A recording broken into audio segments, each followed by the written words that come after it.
We have the Ayatollah of fantasy rock and roller with us today, Adam Rank. How you doing, Rank? They look great in person, and I just can't wait till next year where we can pack it full of 25,000. Hey, Bob, how you doing? Hey, I'm doing great. I didn't know it was Ball Guys Day. It was being ranked. I mean, how can you lose? This is the Dynasty Vipers ViperCast.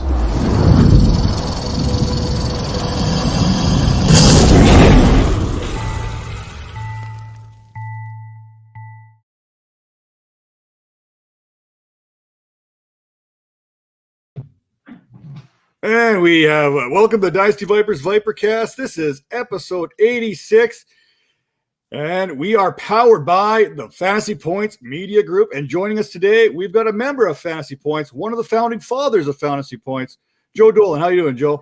Oh, I'm doing well, Matt. It's good to be with you here. I know you accommodated your schedule for me, and I guess we're both accommodating each other's schedules. You're going to Canton, which is great. You said we were talking off air. You haven't been to many places in the States. So Canton is not a big town, but the Hall of Fame for any football fan is an absolute must-see. I have to tell you that. It's like you'll really enjoy your time there when you're in Canton. Well, I was a lot more excited before I found out like Whataburger and In-N-Out Burger and all these other burger places. They're out west. They're not out there. Sorry. Like, everyone's talking about these great burger joints that we don't have in Canada. And I'm like, I'm going to get some of this. I'm going to get some of this. And then it turns out I'm probably going to have to settle for Wendy's or Subway. Which is no different than here. Definitely pick Wendy's over Subway. Here's do you not have Wendy's in Canada?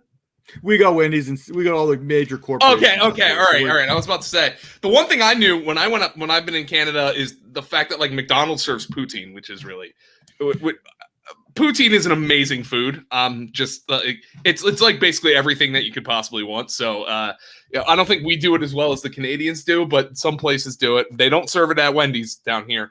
Unfortunately, as somebody who is from the Northeast, we don't really have like one of those fast food chains, unless I'm just completely blanking. We don't really have one of those fast food chains in the Northeast. People are like, "Oh my God, I'm in Philly. I gotta go here to the." It's more regionalized. Like we got a lot of cuisine in the Northeast states that is regional that we're really proud of. Of course, Philly cheesesteaks or. If you go to Maine and lobster and lobster rolls and all that stuff and pizza in New York and all that. Yeah, I don't know, but unless I'm completely blanking on something. Now, in the Philly area, or at least in Pennsylvania where I'm from, I don't know if you know about this, we have warring gas stations.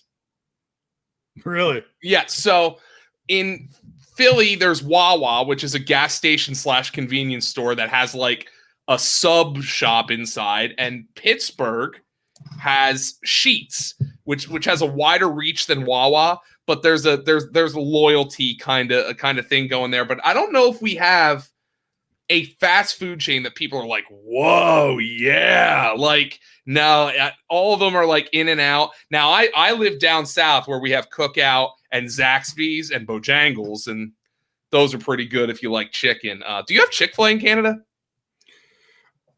In the bigger centers, we do. Not where I'm from, because we don't get that fancy stuff. But in the bigger centers, they do have the Chick-fil-A and some of the other things you've mentioned there. But we don't have those big, like Bojangles. That's a place I want to check out. Don't have that opportunity where I'm at. But, hey, if any of these corporations are listening, which I don't think they are, hook me up. We'll see if we get some talk. Maybe we'll get a big chain out here where I'm at. Yeah, send something that's like freeze dried or something that maybe you can pop in the oven and heat up here. I have been to In-N-Out. The only time I've been to In-N-Out, I walked there from my hotel when I was in Las Vegas at like 11 in the morning. Bad idea. I mean, look, 11 in the morning in Las Vegas. Okay, nobody's feeling good at 11 in the morning in Las Vegas. But when you're walking there in June, no, it's just a really, really bad idea. That was one where like my stomach had to settle for a while after that. So that's the only time I've been to In-N-Out. So I don't really have that great experience. It is very good. I don't know if it was like, oh my God, good, but it was pretty damn good. But that you're a Raiders fan, so you got to go to Vegas and check the Raiders out and get yourself an In-N-Out. Actually, funny story. My aunt, who happens to be a nurse down there, was a Golden Knights season ticket holder or half season ticket holder, or however they worked that out. When I found out the Raiders were moving there, I'm like, hey, Auntie, get some tickets, get the season tickets. So she's actually bought the Raiders season tickets. So I've got tickets to the Raiders and Ravens and whatnot. So I'm kind of trying to figure out which games I want to go to. And I know we can fly out to certain areas. It's a little bit cheaper than flying straight out of Canada. So once the border is open for Canada to drive down to the States, that's another option. Last time I went to Vegas, I had brought like 8 kids with me, and we walked the strip at 11 o'clock in the morning. By the way, at 11 o'clock in the morning, it's not like 11 o'clock in the morning in Canada, man. It's like, what, 102 degrees already? Oh, yeah. And it is a dry heat. And like, as somebody who sweats my ass off, there is a difference. That I live in South Carolina. I mean, I feel like I dive into the Everglades every time I walk outside. But there is a difference. As somebody who is a sweaty mess, dry heat is better because the breeze cuts through a little bit more. It is better than humidity, but at some point, 90 plus is 90 plus. And Vegas, yeah, I mean, 11 o'clock, it feels like you're in the middle of the desert, because you are. At high noon, the sun is just beating down. It is not like a sleepy morning like you would say in Canada or somewhere where there's humidity it is hot. Not in Canton. It'll be humid in Canton, but yeah. I'm not a big humidity guy either. Like, I like it. The dry heat is something I'm used to. I can handle it. I've been to Costa Rica, Haiti, Mexico. Did not like it at all. That humidity just kicks my butt. It's not nice. It's not nice. But up and down the East Coast, man, you're gonna get humidity. I'm from Pennsylvania. It gets humid there. Ohio will get humid. So hopefully it's seasonable for you this coming weekend. By the way, I know we're talking about this after the people are listening to this after, but I guess we might as well establish that timeline. I hope I didn't blow up your spot there. No, we're pre-recorded here. This is a pre-recording on Wednesday. The show is going to be playing on Monday. So you're listening to this on a Monday right now. The I don't know what it is, 16th. 16th is Monday. We're doing this because I'm flying back that day. So I fly back into Canada on the 16th, so we wouldn't have time to record. So here we go. We're doing the show here right now. And you mentioned the humidity there. We're talking. First thing we got to kick off is Eagles talk, because your background is with the Philadelphia Eagles. You're kind of a Philly fanatic, so to speak. I don't know if that's a good thing or a bad thing. Like most Philly fans, I was gonna say, like most Philly fans, you probably have a love-hate relationship with your team. Like, we're talking like a franchise that throws snowballs at Santa Claus, and you got to go there. You got to go there. We've done so many worse things than that. I know. Like the snowballs at Santa's funny. The guy was drunk. The two things I know Philly for is Santa Claus and Rocky. And you throw the Liberty Bell in there a little bit too and whatnot. But, those are the things. Rocky. And what kid didn't pretend they're running up the stairs? And does that actually tick you off when people talk about Rocky and Philly nowadays? Like, is that one of those things? Like, no, really, Rocky's awesome. There too? Like that's not one of those things. Like, it does kind of piss me off. And like, oh, this is a city where the most famous person from it's a fictional boxer. I'm like, have you ever heard of Benjamin Franklin? Like, shut up. Like, the entire country was born in Philadelphia. So no, Rocky, he's got the spirit. It's a good movie. It's a real good movie. So no, it doesn't bother me. Maybe sometimes but the teams lean into it. When the Eagles need a big third down stop late in the game or a third down conversion, they play the theme with Adrian sitting in her hospital bed. Adrian sitting in her hospital bed, go win. Like, they do that stuff. They lean into it. But my wife, by the way, is never seen Rocky. Never seen it. She's seen Creed, but not Rocky. She likes Michael B. Jordan. So yeah, I mean, that it's one of those things that it doesn't really bother. I will say, I'm not going to throw stuff here, but the snowballs at Santa thing does bother me, because I'm like, there is so many worse things that have happened in Philadelphia and elsewhere. We're like, the guy was drunk and you're throwing snowballs at Santa. Your team stinks. Like, who cares? He was fine. I'm sure he got over it. 40 years later, it was a clue on Jeopardy like 2 weeks ago. I know. I always get a good chuckle when I see the NFL films, when they pull that up on NFL films. I can't help but kind of chuckle and laugh at the whole situation, because I think Santa kind of played into it a little bit too, right? He kind of put his hand up there, and I don't even know if he knew what day of the week it was, to be honest with you, but yeah. he went about his thing. We do know what day it is. It's Wednesday. We're recording on a Monday, and we're talking Eagles here, and training camps going on. So the first thing we got to address the elephant in the room here. We know Hurts has kind of got the quarterback position there. Flacco is the guy behind him right now.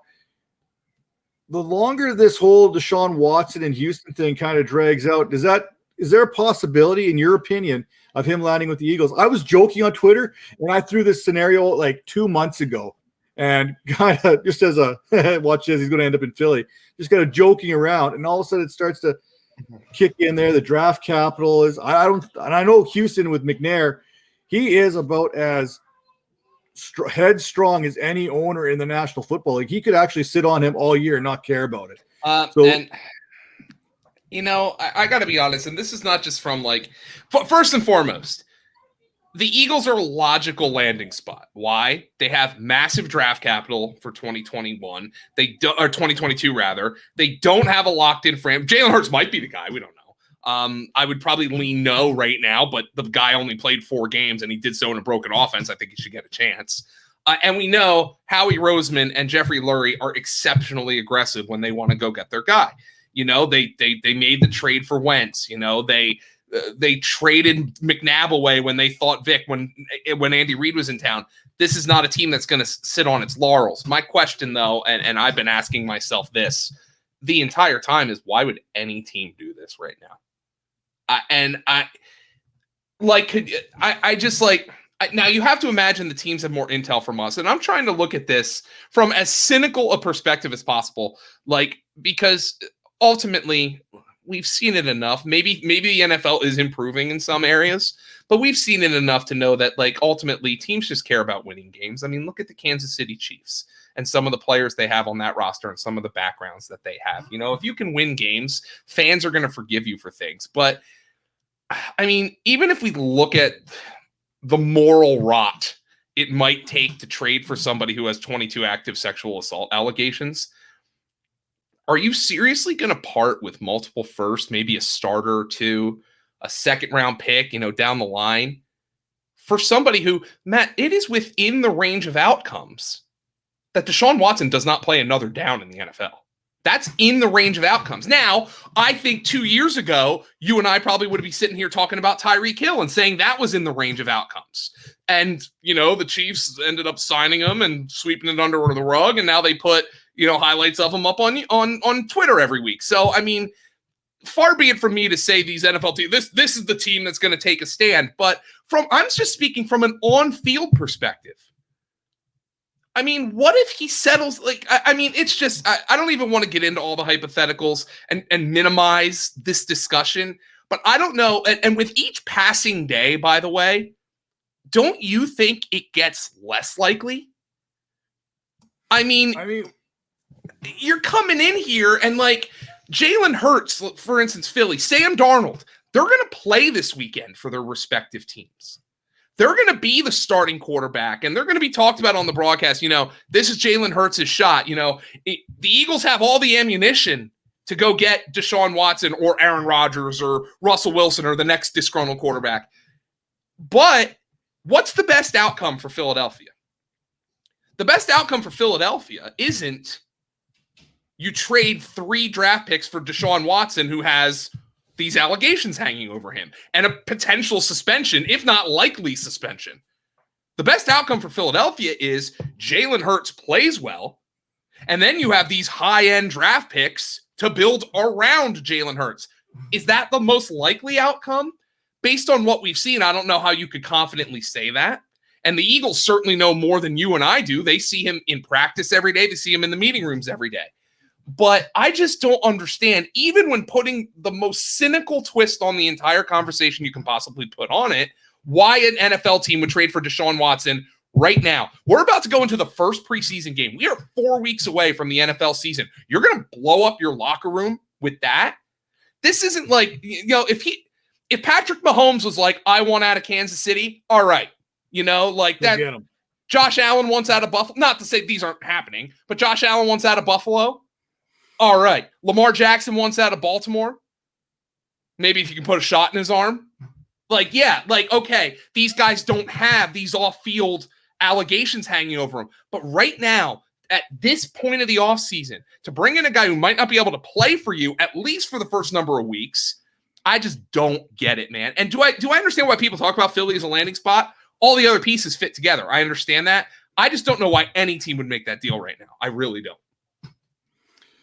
Yeah, we're gonna move on here from that, but I agree with that 100%. We're gonna talk about the locker room being first and foremost. When you talk about an NFL franchise, we've seen what a little venom can do to a locker room and how they could bring everyone down. And we see this at the trade deadline. Maybe that's why we don't see the trades that go down as often in the National Football League, because you need that brothership and whatnot in that locker room to grind through a 17 game schedule. Now we're moving into. And so kind of talk about maybe some cynicism here and whatnot. I know you do a lot of work there, the Russ Tucker on the Russ Tucker pod. You know, we all love big guys. I'm a big guy fan myself. What's in the range of outcomes for that Eagles line going into next year? I see Dillard's already hurt. I mean, I know he's like a good whipping boy, right? Dillard's he's like a whipping boy in Philly. I mean, Dillard might not even win the backup left tackle job in Philly. I mean, that's a sham tackle competition. The beat writers have been saying it all along. Jordan Mailata, who had never played a down of football before 3 years ago, is kicking everybody's ass out there in training camp.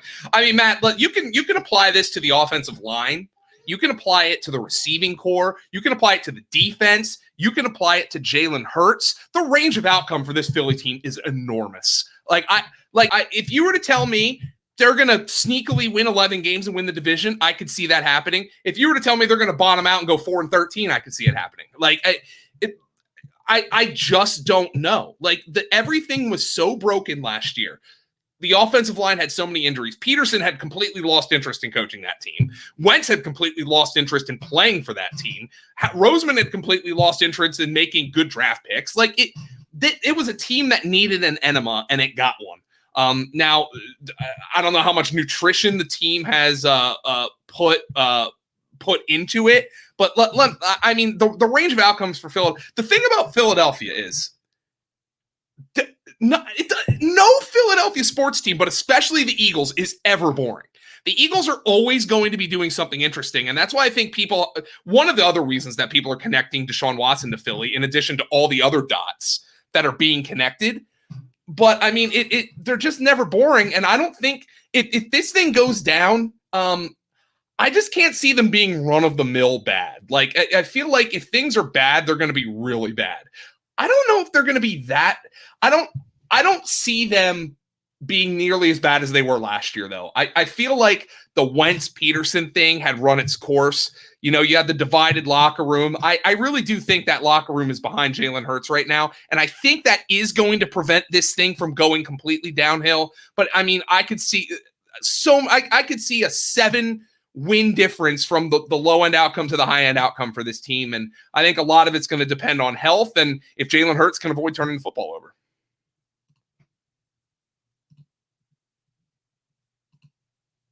It never fails that I have myself on mute for a certain period of time. We've got kids running around here. There's like footsteps and pitter patter.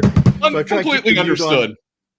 So I try to be respectful there and try and keep the other noises out of the backdrop. But you know, we've heard Miles Sanders talk. We've heard Jalen Reagor talk that Jalen Hurts is our guy. We love him. We believe in him. We've heard these players step up going back to last season before he took over the role, right? So we do know that we're going on there. So anyway, we're going to move on to the major portion of the show here. We talked a little bit of Rocky. You talked about the Eagles playing a little bit of Rocky, playing into that. But here we go.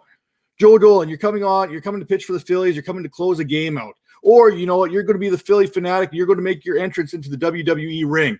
What's that intro music that's going to get queued up to bring you down? Oh, well, actually, I've always said this, and I'm not actually like a huge fan of this guy, but I legitimately thought if I was ever going to be a closer for like the Phillies, I love the idea of Bret Hart's theme music. Like I just think it's a super high intensity kind of but if I was going to the wrestling ring, that wouldn't work, right? Because it's already used. So it's been done. You got to be a little more original with that. I'd have to come up with something else. I don't know if I can pull it off, because like one of my favorite bands is the Drive-By Truckers. They're like from the South down here, and they do like kind of a Southern rock, Americana, country, but swampy, really heavy guitars and stuff. And they got a song called "Where the Devil Don't Stay," and it's a song. It starts with and then like a really deep guitar, like boo-doo-doo-doo-doo. And then like there's this at the beginning. There's this Jason Isbell actually, who's a really popular solo artist now. Used to be the lead guitar player. He does this slide note that goes wow, and it's like it's got this really slow build to like a super high intensity song. And I think like if you wanted to build the intensity, I could do that. So like that might be like my kind of wrestling intro. I don't know if I could pull that off. I like country music and Americana music, but I'm a city boy from the north, so I don't know if I could pull off that aesthetic in a wrestling ring or not. I love it, man. I love a little bit of country music, a little bit of that southern rock is kind of my cup of tea there. So I'm going to have to look these guys up here and see what I can listen to and see if it kind of fits my mood here as well.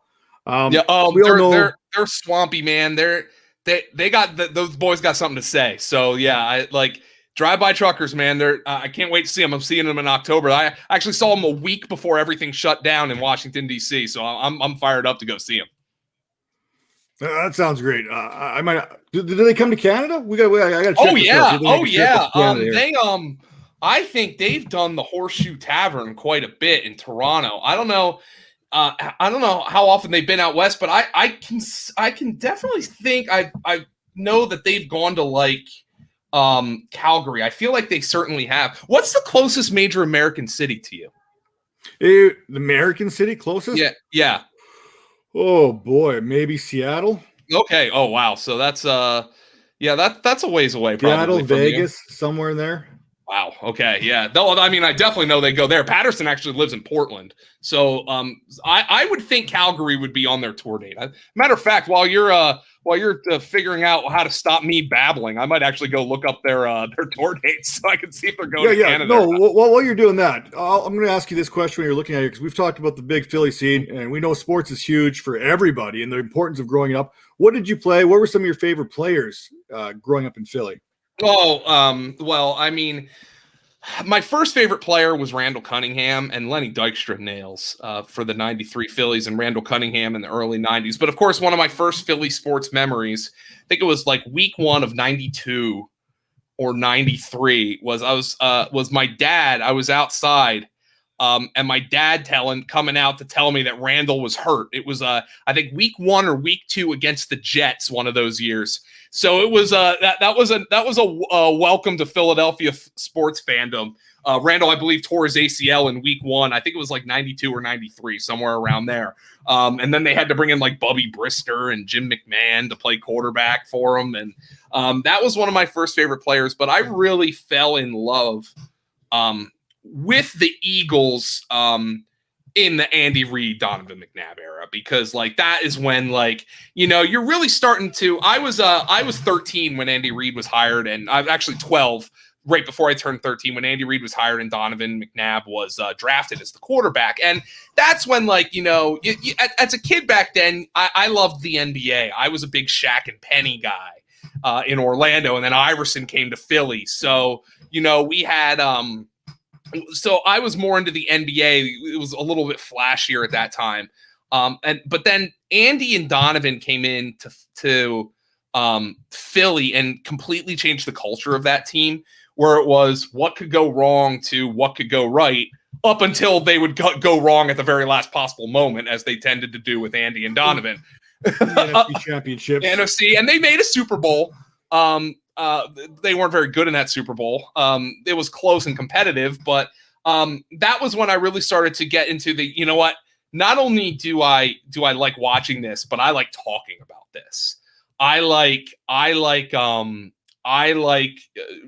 discussing this and arguing this and understanding this. So that was my first real Philly sports like obsession. As a matter of fact, let me back up. My name is Dolan. My mom's 100% Italian, but obviously my dad was Irish. I actually grew up probably more obsessed with Notre Dame football than I did with the Eagles. Now, do not tell anybody that, except for the people listening to this podcast, because as a Penn State grad, I had to renounce my Notre Dame fandom. That had to go out the door. But that was probably my first obsession. But the Andy and Donovan, I know that's not a unique story for when I really became obsessed, but those eras, I mean, I remember exactly where I was for all those disappointments in the NFC Championship. I remember where I was when they finally got over the hump. I remember where I was seeing them play in the Super Bowl. And like, even though that was only a short run, I was like, I remember 2005 was the year after they went to the Super Bowl and the whole T.O. thing happened and brought like, I mean, T.O. basically destroyed the locker room. I guess essentially he created a rift, or maybe Donovan created the rift in the locker room between the two. And then Donovan got hurt in 2005, and the Eagles had a losing season in 2005. And I distinctly remember saying, man, I forgot what that felt like. That's kind of something that like the Phillies gave me for 5 years. It's like only 5 years they can give you one of those like runs where you're like, man, I don't expect my team to lose. But yeah, Andy and Donovan were a big, probably a big reason why I'm here today, just in terms of like getting obsessed with football and talking about it and analyzing it. And, you know, I have them to thank. It was a fun time to be an Eagles fan. So we're just going to move this on, more of a personal type question here. What's that one decision outside of like marriage or the birth of a child or anything like that? What's that one decision that kind of changed the trajectory of your life? Okay. I hope John Hansen doesn't get mad at me, because this is simply something that led me to John Hansen. So when I graduated college, I graduated from Penn State in 2008. Like a week before I graduated college, like 2 weeks, 3 weeks, a very short time before I graduated college, didn't have a job. And I got offered a full-time job to cover like prep sports, high school sports in Scranton, PA area, Wilkes-Barre, PA, for a newspaper up there. And I took it. I'm like, how can I turn this down? The job market was garbage. I had a journalism degree. Like, the guy was so nice. His name was Larry. And I'm like, I have to take this gig. So I called him and I accepted it. And, you know, I didn't feel great about it. I was like, I'm not sure this is what I want to do, but like, I got to do something. I got to pay the bills. Literally like a day or two after I took that job, I got a call from Chris McPherson, who's with the Philadelphia Eagles and PhiladelphiaEagles.com. And he goes, oh, my buddy, the guy who I used to work with at Penn State in the newspaper there, Justin Kunkel, had worked for CMAC with the Eagles. And he called me and he said, you know, Justin told us about you. We're hiring somebody to do a 1 season kind of deal to write on the website.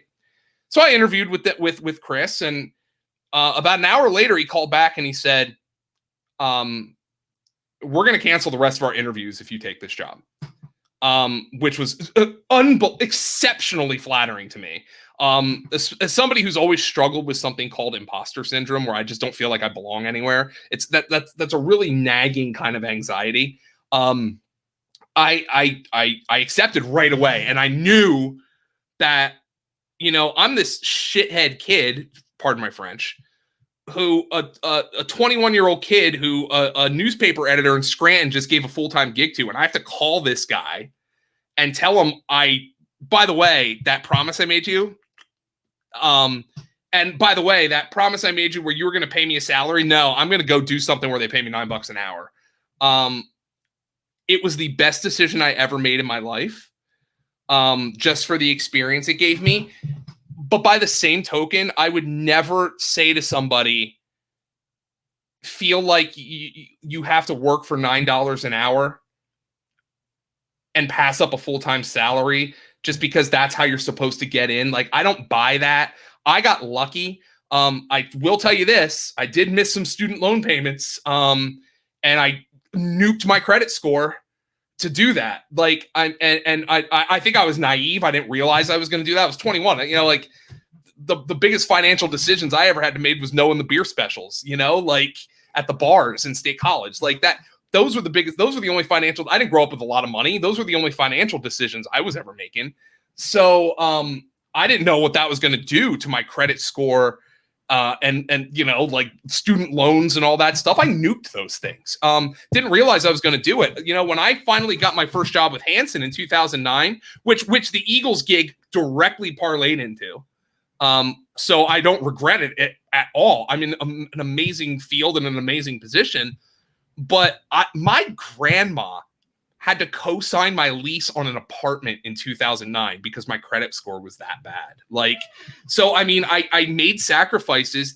in hindsight, it was the best decision I ever had, but it also could have ruined me. I got lucky, man. Like I got lucky. Like when my my internship, I guess you would call it, was coming to an end, my coworker with the Eagles was like, by the way, I was perusing Monster, and this job isn't for me, but it's looking for young guys who can relocate to Atlantic County, New Jersey, and write for a fantasy football website. And I mean, just talk about serendipity and like luck. And you know, sometimes I hate when people ask. I never feel comfortable chiming in on the question when people on Twitter are like, well, how do you break into the fantasy industry? Like, how could I possibly, like, I look at these stories and all these insightful comments and I said, oh yeah, I'm just a kid who got lucky. And I mean, but it's true. And I think coming to accept that and still carving out my place in the industry was a big part of me growing up, because I felt there was like kind of this gnawing at me for my first like 6-7 years in the industry that I had to really prove myself, and almost like a visceral reaction inside myself that I did earn this, when I knew deep down I probably got an opportunity that a lot of people didn't get just because of timing. Yeah, can I talk? Sure. Can I write? It's one of the few things I can do well.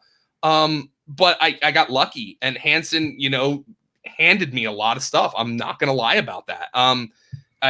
But I mean, I'd like to think that like I've taken the opportunity I was given and have made something of it. And I still struggle with that. I still struggle seeing some of the talented people, you know, who are on Twitter and like, you're like, this guy has 500 followers and he's way smarter than I am. Like, I kind of struggle with those things sometimes. And I'm sorry, this was a long-winded explanation to answer your question, but that's how I got into the industry.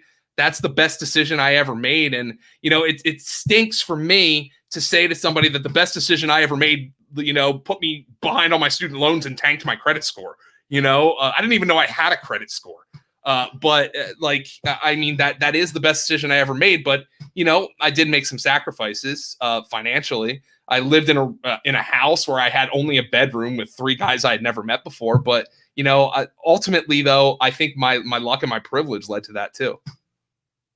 I like how you mentioned that you were lucky, and I'm using air quotes for people who aren't watching right now, because you're not the first one to mention that the right time, right place, everything worked out well for you. But here's the thing. Everyone can kind of say, oh, you got lucky. But guess what? Once you get in, you have to stay in. You have to prove yourself. You have to step up. And I think you've done that. Like, we look over the things you guys have done. We kind of talk. This kind of leads into the next question with fantasy points. But, you know, we had the years over fantasyguru.com. We also had the fantasy free agent era there that kind of led into fantasy points.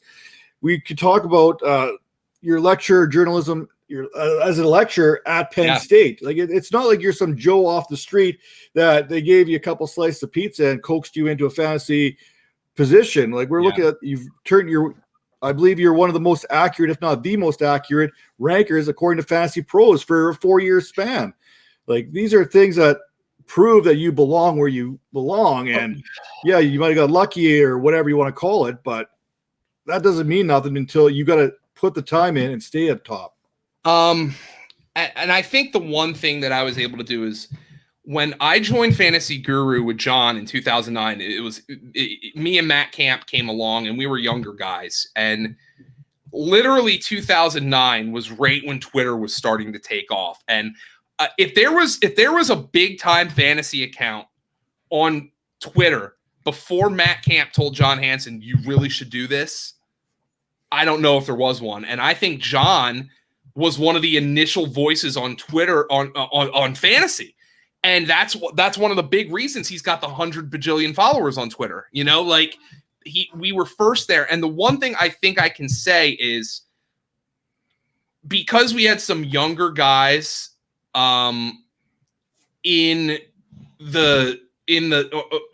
Guru, we were able to kind of see and feel the industry evolving in real time. I am extremely online, man. Like, ask my wife. When I charge my phone, I get my iPad out. Okay, like, I understand what's going on in the industry and just in the zeitgeist. Like, I understand what's going on in like the sports world and the real world, and seeing how things are evolving, and really realizing if we don't evolve, we're done. You know, when I started in the industry, a lot of the sites, even in 2009, were like mom and pop, which is what we are at Fantasy Points. I think we maybe put off maybe a more quote unquote dignified honor, in as much as fantasy can be dignified, writing about fake football. But like these sites that were just like, look like they, were created on GeoCities. And, it was guys it was the same website that people built in 1999.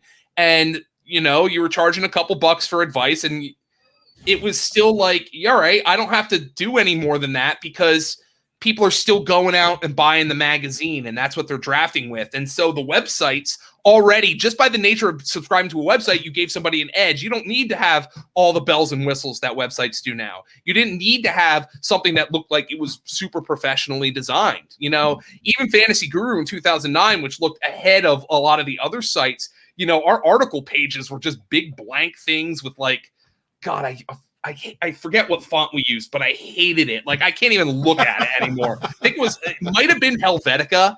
I completely forget what font it was, but I couldn't even look at it anymore. I just like, it started to grate on me. And then, we started to evolve, and then it just came to a point where we wanted to do something new. And that led to Fantasy Points. And, we wanted to be the ones who really directed, kind of where we went and who we hired. I love that, because I'm going to move into that, because it kind of segues nicely to where I'm going. As someone who's kind of done the same website design for dynastyvipers.com, it was all about the graphics and making it pop a little bit. And of course, the content's very important, probably the most important, but you kind of, as a mom and pa, like I really like to call ourselves there, we got to have something, a visual, something to kind of bring people in. But we talk about Fantasy Points. I know one of the things that Ben has done, he's got that Fantasy Points media group. Mm-hmm. That's one evolution that Fantasy Points has kind of put together. Fantasy Points is always evolving. You mentioned you're in tune with the social networking, with the online crowd. What's next in the evolution of Fantasy Points? Where are we going next? The other thing is like it's a realization of where we do have to get better. And the one thing that I think we did in our first year at Fantasy Points, which I thought was overall very successful, especially considering the circumstances of the season we were in, we all were so excited for this endeavor. We all our owners of whom we are a worker-owned website. I own it, Graham owns it, Tom owns it, Ben owns it, John owns it, Scott owns it. We are worker-owned. But we were so excited about this that we all kind of splintered, and we all did our own thing, and there wasn't a ton of communication, and I still think we did a great job. But this year we're trying to focus on bringing it around more. And I do think there are areas where we have to step up our game, video stuff. So I think our social media is okay, but maybe Instagram, YouTube, really getting interactions, those cheap retweets. Pro Football Focus is so GD good at it. Just creating arguments with a simple graphic. You get people calling you idiots, but people know who Pro Football Focus is, we could probably do a little bit of stuff like that. I don't want to get into the hot takey stuff, but just increasing our presence. But ultimately we're a vehicle for subscribers. We want to interact with subscribers a little bit better than we did last year. And I think it was just in large part each of us biting off more than we could chew as an individual, while not realizing that there was a collaboration that we could have that would lighten the load on all of us and yet make the overall product better. And I think part of that is everybody working remotely. But I think another part of that was simply people getting into a new thing and being excited about it without a year of knowing how each of us works. And I think we're going to be better for that in year two. So that's what, by the way, one of the big reasons, in addition to the pandemic, that I thought we started with such low prices at the website was I thought that was going to kind of be our thing. Okay, wait a minute. Some people are selling their optimizer for $300.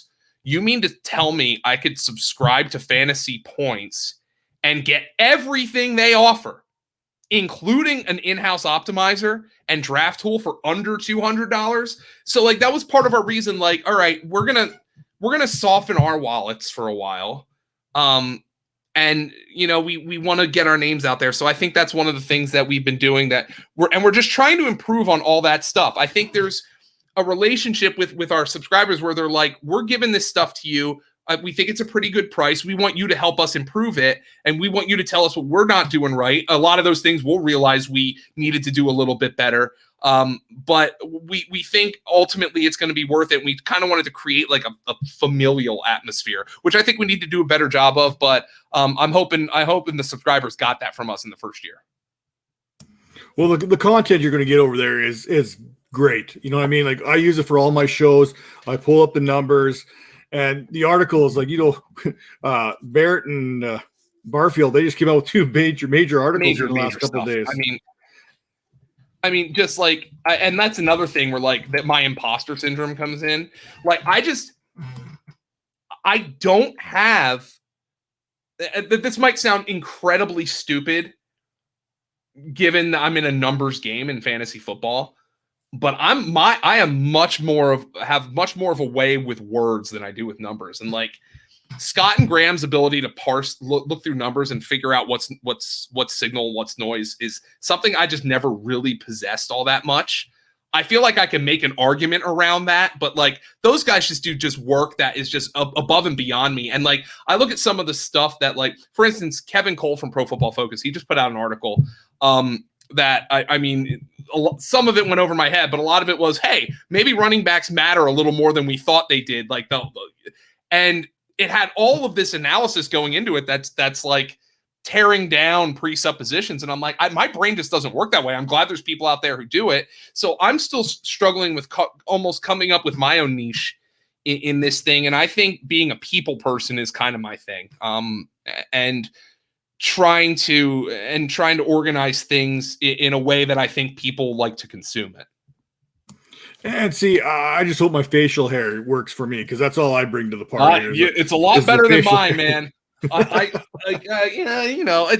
a little patchy. It's not as scraggly as it could be, but I look way too young without it, and I look like I need to lose weight anyway. I look way too fat without it. Like, it's like, look at this big dope with these cheeks. I look like one of the seven dwarves. Like, when I think, what's his name? Dopey.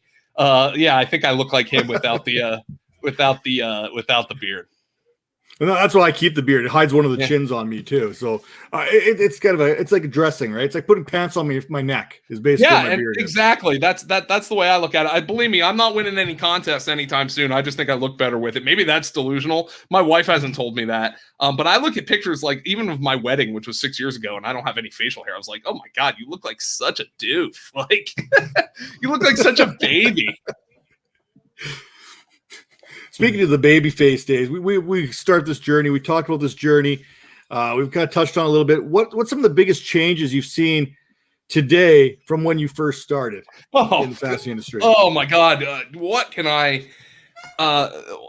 mean, the biggest change in fantasy is like real analysts who have actual minds for fantasy. Like, even when I started in 2009, when you could still play, people have been playing online for what, like 9-10 years at that point. I don't know exactly when ESPN or Yahoo, or whoever launched their fantasy platforms, but fantasy was readily accessible then.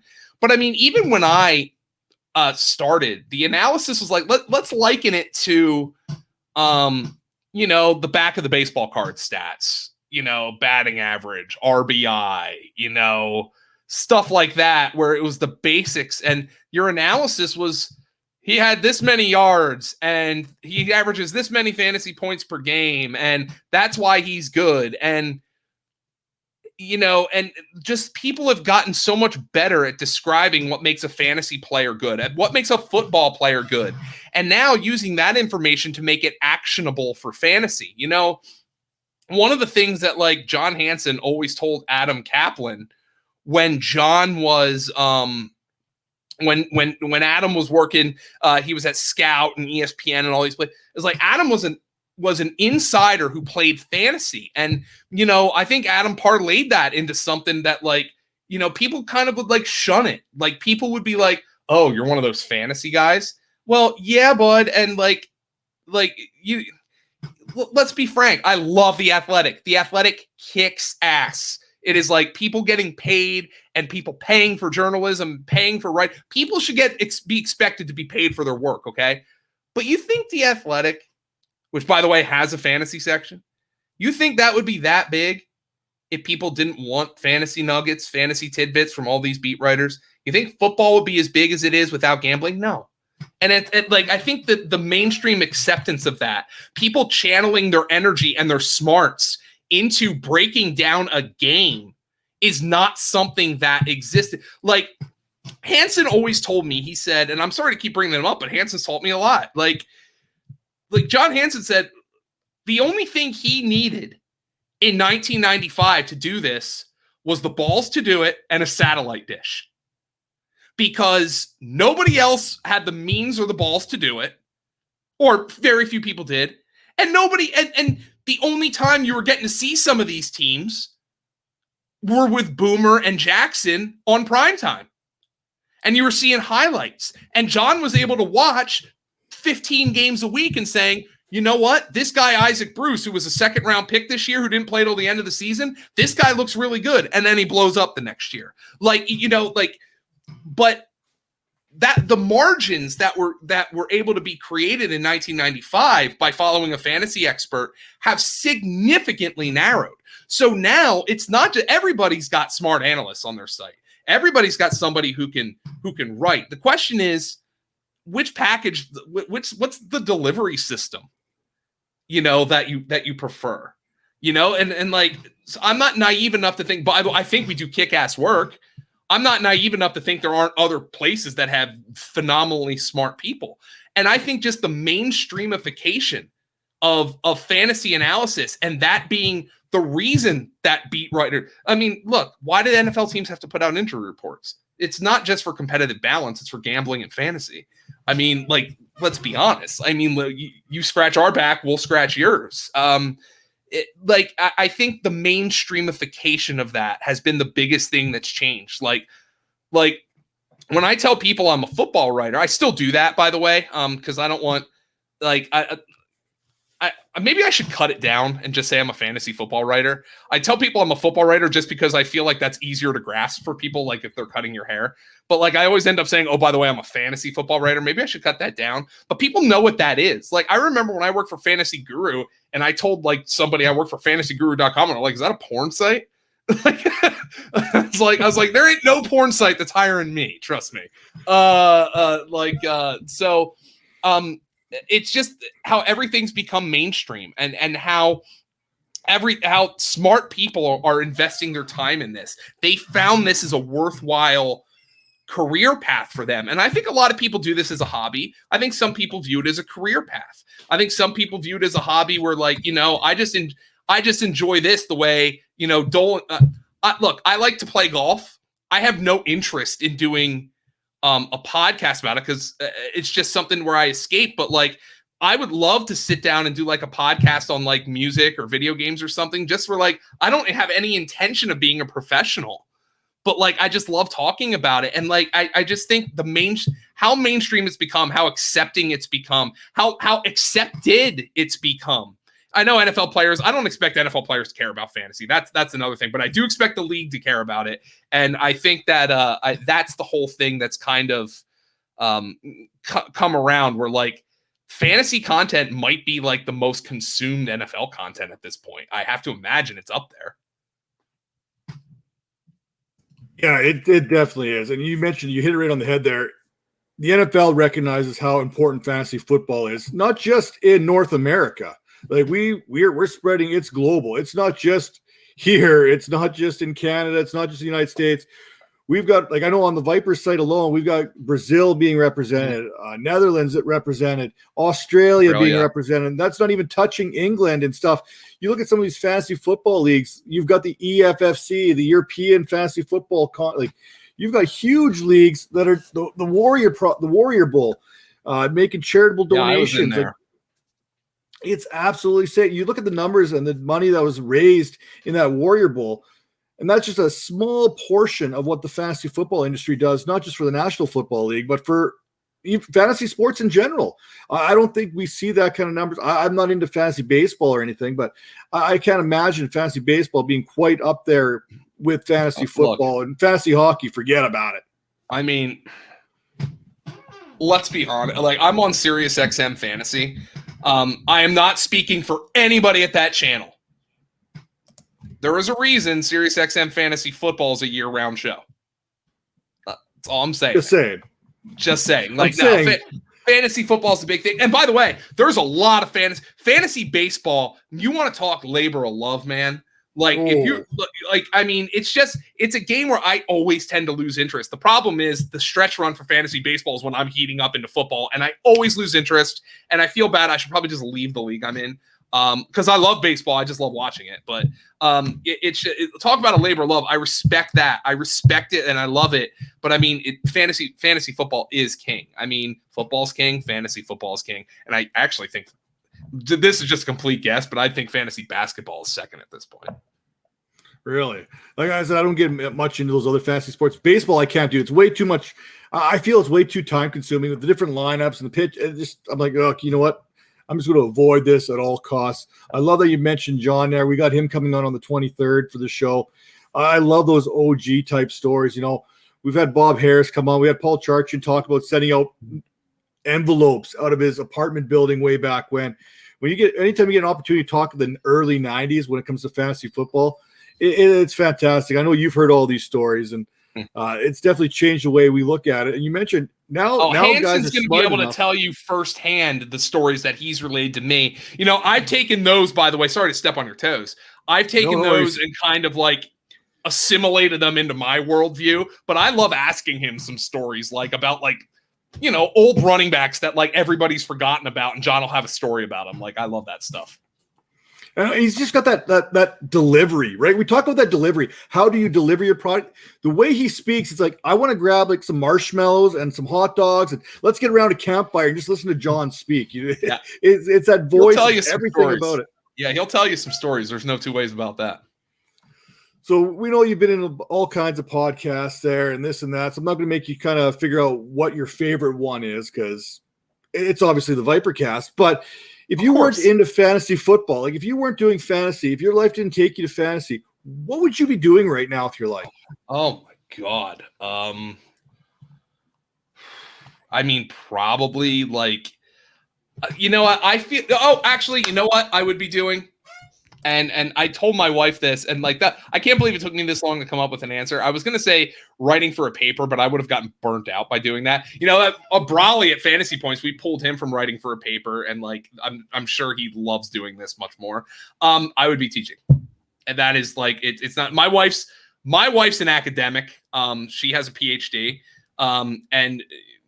And because she had just connections at Penn State, I got to be a lecturer teaching like an entry-level journalism course, and I loved it. Like I remember I was scared shitless my first day. Like, I mean, I didn't tell them. I remember I specifically did not tell the students until my last day of that semester that it was my first semester teaching, which was a smart move because I gradually became more comfortable. But you talk about a full-on imposter syndrome attack.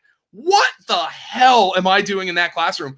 But I ended up loving it. Like, I mean, I don't want to like toot my own horn, but like, I had a student tell me I changed her life. Like just like giving her a passion for like journalism. I'm like, shit, I don't even have that passion. Like, but I know about it. Like, and I know what good journalism looks like. And I don't think, frankly, Matt, I don't think I was cut out for it. Like, I didn't think I had the stomach for the kind of investigative reporting that I think really good reporters need to do.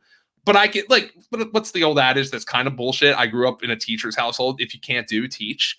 I think it applied to me in that regard. But I was, you know, I can talk my way around a paper bag, but like, I also understood the subject matter. And like, I was able to get over to the fact that at first I didn't feel like I belonged in the classroom, to feeling like I did a really damn good job of like teaching myself something about myself. And hopefully that came off to the students. But by the way, I have zero desire to go back to school. Bachelor's degree is enough for me. But if I weren't doing the fantasy thing, I would be riding my wife's coattails and trying to teach at a university and teaching just like basic level journalism and speech communications, and not like speech therapy, but speech communications. And I feel like that would be my calling, just kind of interacting with people. So let's keep this conversation going here. You said you kind of learned as you went by through that semester. You kind of grew as a teacher as you went on. Let's say that your classroom's now fantasy sports. What have you learned about yourself through fantasy sports?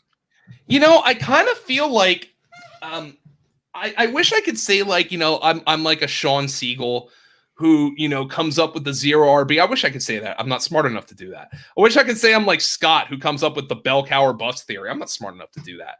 But one thing I've noticed is I've had a ton of success in quote unquote expert drafts or industry drafts, whatever you want to call them. And quite frankly, Matt, I think I just use common sense. I wish I could, and I don't have common sense in everyday life. So throw that out the window. But I'm just like, what I do is I draft good players. And, I don't ever try to get too cute. And I think I'm really good at reading a room. This is why some of these underdog drafts are killing me, because I can't read the room in an underdog draft and it drives me nuts. But like, it's almost like poker in a way. Is like, I know that guy's not going to take a quarterback, so I'm not going to either. Like, I know, because I know that guy started running back. There ain't no way he's taking one. It's self-evident stuff where like, I just feel like I'm really good in a room of industry players who I think I can read a little bit more. I will guarantee you I'm going to be more comfortable drafting in the flex draft in 2 weeks than I am. I have a title belt back there to prove it, by the way. I don't know if you can see it. Than I am in my buddies draft, because my buddies they're lunatics. They're mercurial. I don't know what they're going to do. I know what those people are going to do. So like, I can tell you, I feel like I can read a room really well with people I know. Like, that's kind of thing. Like, the fact that I'm really comfortable in those expert drafts, I think is something I've learned about myself, that maybe I am pretty good at this. At least, maybe I'm not good at putting it into words, but I'm good at putting it into action. I also love that too, because it's constant. First of all, the secret of fantasy football is drafting good players. But the second part is, I love it because you get into these Scott Fish Bowls or these Warrior Bowls where it's fans and analysts. You don't know what that guy's going to do. That draft is so uncomfortable, and I know that's the way Scott wants it, but like, man, am I uncomfortable in the Scott Fish Bowl? I get a kick out of it because everyone's like, come join our mock draft. I said, I'm not even going to do a mock draft. I did a mock draft in Scott Fish Bowl 7. I did a couple mock drafts, and it did not go anything like the mock. Yeah. Not even close. Not one iota. Now, I love you mentioned the flex, because I just seen John Daggle there. He was in the flex league here with Jake Seeley here not too long ago. I think his first 8 picks were wide receivers. Yeah, I was on air talking about that, and I think he went I think he went a little overboard. Let's put it that way. I know 0 RB can work. I thought that was a little overkill, just personally. And that might be. And I think his next pick was a quarterback after that. So there was at least no running back until at least the 10th. I can't remember what that board was looking like, but it was his first running back was like Tony Pollard. Yeah, that's what I think his first running back was. So yeah, needs a few things to go right there. Yeah, but you know what? You get in these expert leagues, these flex leagues, and sometimes you need that break. You know what I mean? You need that one guy that no one else is counting on, or all of a sudden to step up, or hit that waiver wire and grab yourself a James Robinson after week 1 and throw that fob at him, and fob, whatever you want to call it. I don't know. I call everything wrong. I can't even say people's names. That's what I say. I say fab. I'm just glad you're on the show, because I could pronounce both your first and last name. You may be the first guest I've been able to do that for. So I'm glad I could provide you the most boring name possible. It works. Hey, it works, especially after the last couple shows. But we talk about these relationships. You've mentioned John Hansen several times over, and obviously he's definitely one of those guys you respect in the industry. Who are some other guys that you respect and who have helped you along your path? Well, I mean, obviously I respect everybody who's in with fantasy points. Brawley was in my wedding, so I don't think anybody needs to know how much love I have for him. But Greg Cosell, who, I mean, You want to talk about somebody who I was scared to talk to for like the first 4 years I was in the industry. Greg's up there, but like Greg is like, I think he started to appreciate fantasy. He doesn't play, but he started to appreciate it a little bit more. And I love the fact that he just doesn't hot take anything. Like it's so easy to, and he's finally earned the respect for that. So I love him. And I just remember the first guy I remember being super impressed by in the industry, and I'm not breaking any news here, is Evan Silva. Just like, somebody who I think if there's somebody I would kind of model myself after, and I know I filled his shoes on the Fantasy Feast, but poorly. But I must admit, I must admit I've done it poorly. But I'm at least there. I followed him. Evan isn't a guy who's going to be throwing spreadsheets at you, and not again. I respect all that. I can't do that. I don't have the mental capacity. I don't have the brain for numbers to do that.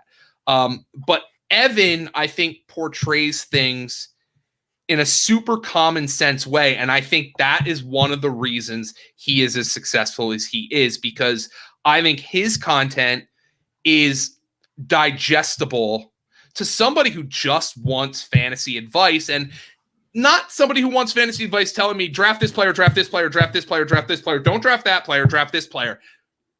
He gives you reasons.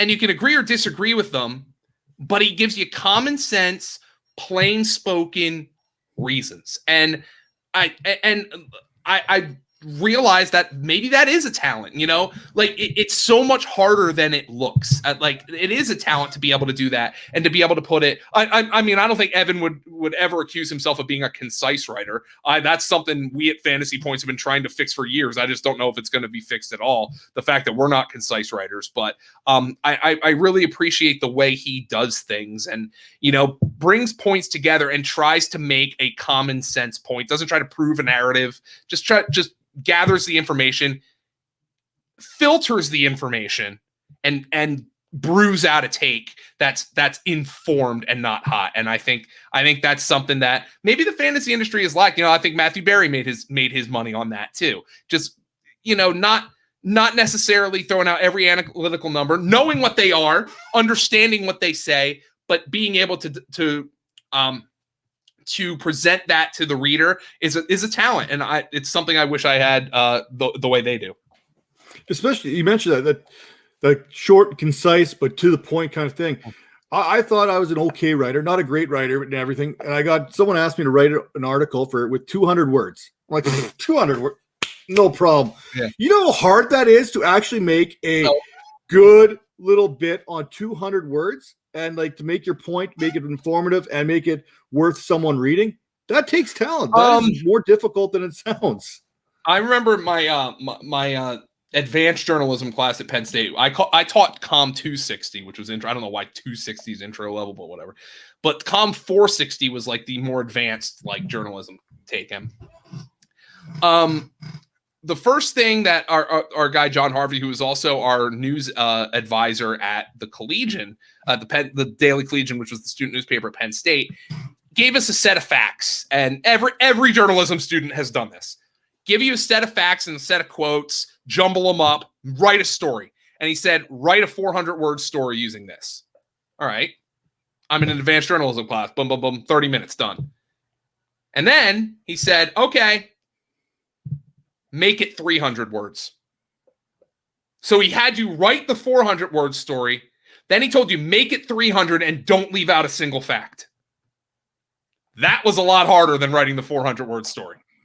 I would think so. And it's something I wish I had, it's a discipline that I respect, and I wish I had taken more of it with me, but like, I'll never forget that assignment. And I'm glad. And maybe that's something, maybe if anyone's watching the show right now, maybe that's an exercise that you can go out there and you can try right now on your next article, or if you're just sitting around thinking, what can I do? Let me write a 400-word article, and then let me cut it down to 300, but still have the same delivery, same message. And you want to challenge yourself. That's one way to do it. It's easy to do 140 characters in a tweet, and you're not getting all the information that you want out of that. But you know what? Challenge yourself. Step up. Maybe we've talked about all kinds of advice here. You kind of threw it out earlier on. Maybe that's the one thing that someone who's looking to get into writing could really take home, because those short, concise type things have a place in fantasy football. People are looking for a quick hitter with that information, all that information, the kind of a one-stop shop type thing. And I think that's a good way to challenge writers right there, like you said. Yeah, for sure. I mean, it was a really difficult. I mean, I wish I could do that with all of our articles. There's just too much for me to do it. But man, it was an assignment I'll never forget. Well, I'm never going to forget this interview. We're definitely going to be doing this again. We're going to be running this back at some point during the season, hopefully. I just want to make sure we threw this out here because back in 2019, you won a Radio Show of the Year award with Matt Kemp. You mentioned his name a little bit earlier. You guys got a little bit of recognition there for XM Fantasy Football Game Day. What are you doing here in this off season right now, or going into the season? What's your big prep? What kind of shows are you doing? Podcasts. Well, right now we just finished our franchise focus series up at Fantasy Points, which was my big off season thing. Now it's just getting what we're going to call our draft cram together, which is going to be just, it's not going to be like a printout kit, but just like you'll be able to go to the website and it's going to organize all of our draft articles and put all that together. And, you know, I did our auction / salary cap draft plan. I'm doing our auction cheat sheets, just getting everything ready for the draft season, and quality control is what we're going to be on. I'm doing the Kings Classic draft. Well, it's over by now if you listen to this, if this is coming out Monday, but I'm broadcasting that on Saturday. I'm in the Hall of Fantasy League with Graham Barfield, which is a brand new fantasy league. I'm actually wearing our team hat. This is the Atlanta Hot Wings. And essentially what it is you kind of become a fan of a fantasy team in the same way you're the fan of an NFL team, or, you know, they likened it to esports, where you become like a fan of an esports team. Graham and I are the general managers, and you can purchase a stake in the team, become an owner of the team. And if we have success, you have success. So I think that you'll see that on my Twitter feed. Graham and I are going to be doing that all season long. There's some other guys in the industry. Kaplan's in it. Bob Harris is in it. Michael Fabiano, Jeff Ratcliffe is in it. There's other names in as well who have teams. We're literally the general managers for these teams. So this is going to be fun. We're the Atlanta Hot Wings. So wearing that hat. So it's going to be a fun year at Fantasy Points. Again, I feel like I've bit off a lot. I'm trying not to get worn out before the season, get too burnt out, but hey, this is the time of year I'm popular, I guess. Hey, you hit it on the head right now. We're gearing up. We're going on. Head over to fantasypoints.com. Get yourself that subscription base. Go in there. Hey, if you want to save a few bucks, save 10%, use 21 Vipers 10 as the code, and that'll get you 10% off your subscription at Fantasy Points. And trust me, you're going to want this, because once the season gets going, once the drafts are going, this is the place you want to do your one-stop shop here, is at Fantasy Points. And as a proud member of the Fantasy Points Media Group, I highly endorse it. Now, saying that, this is Wednesday. The show's airing on the Monday. I just found out from Bob Long, I'm moving up from the Dawson division up to the Blanda division for this year, for 2021. So I will be in the gold jacket room, hopefully making those draft picks with everyone else there. So you mentioned the Expo. Looking forward to that. And I might just become that fan and just start taking like 8 wide receivers off the get-go just to mess with everyone else in the room, because you mentioned they're all experts. So let's throw a little anarchy in it. I'm interested to see your teams, because I'll be broadcasting that, unfortunately from this very seat that I'm in right now, but I'll be broadcasting and throwing my takes out there. Yeah, we were actually in it together last year in the Dawson division, right? So we were in the same league. I lost in both semifinals, in both the snake and the auction, absolutely crushing that I couldn't make it either one of the finals. But we'll see how it all works out here in 2021. And with that said, this is the Dynasty Vipers ViperCast, episode 86 with Joe Dolan. And you know what, Joe? We're out of here. We had a good run today. See you next week. Oh, man, there it is.